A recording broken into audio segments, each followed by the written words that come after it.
Nag-change weather na sa Oman, kaya nagkandalatay patay ang aking mga halaman pagbalik ko. Nadidiligan naman daw siya, kaya lang nag-change weather kasi kaya pati halaman nanibago. Mas gusto yata nila yung mainit, ayaw nila malamig. Pero ayan pa din yung aking iba. Itong mga to, itong space na to, namatayan talaga siya. Super natuyot. Kaya inalis ko. Ayan lahat nakuha ko. Ayan lahat ang aking nakuha.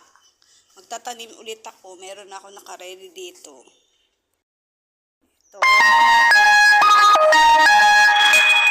Itong mga buto na to, papatuyuin ko lang. Ang palaya to, itatanim ko din to dyan. Pero yung kangkong buhay, nabuhay. Nabuhay pa siya. Ayan o. Yan ang kangkong. Yung mga sili namatay. Ayan. Ito hindi ko to. Basil daw to eh, basil. Sabi ni Ate Alona. Ito ang aking oregano. Ito basil din to.